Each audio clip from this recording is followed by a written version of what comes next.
Jamie avait autrefois servi dans une mystérieuse unité des forces spéciales, et que lors d'une mission visant à assassiner un chef taliban, l'escouade avait massacré tous les civils innocents sur place, laissant à Jamie un traumatisme indélébile. Mais alors que l'équipe était en train de se retirer, Jamie provoqua une explosion accidentelle, tuant tous ses coéquipiers responsables du massacre, et tourna ainsi le dos à toute voie de retour. À partir de ce jour, Jamie devint un tueur à gages professionnel, vivant exclusivement de missions d'assassinat très bien rémunérées.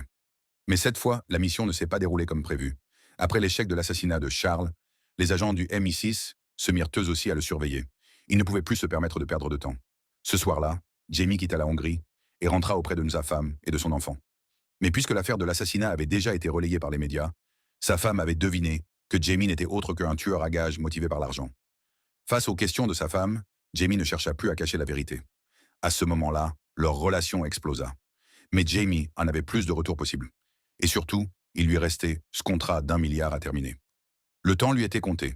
Il promit alors à sa femme que ce serait sa dernière mission, qu'après celle-ci, il abandonnerait définitivement cette vie. Mais alors qu'il préparait ses affaires pour repartir, une révélation de sa femme le mit extrêmement mal à l'aise.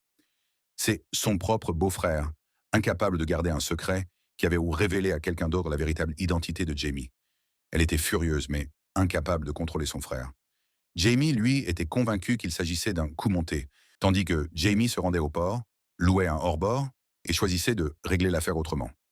Dans le restaurant, l'ami fut abattu d'une balle en pleine tête, et le beau-frère entra dans une panique totale. Il comprit que c'était le message de Jamie, un avertissement très clair. Il loua à nouveau un hors-bord et se dirigea lui-même vers l'île où se trouvait sa cible. À l'approche de l'île, Jamie a sorti un couteau, élimina le conducteur du bateau, puis sortit son équipement préalablement préparé.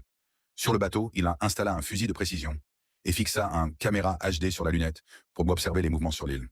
La sécurité y était extrêmement renforcée, avec de nombreux gardes armés jusqu'aux dents. Jamie décida donc de patienter, silencieux, car à l'échec n'était pas une option cette fois. Peu après, un drone apparut dans le ciel.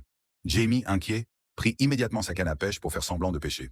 Sur l'île, Charles Shaw ne remarqua rien d'inhabituel, et sous la garde de ses gardes du corps, sortit de la maison en maillot de bain et sauta dans la mer.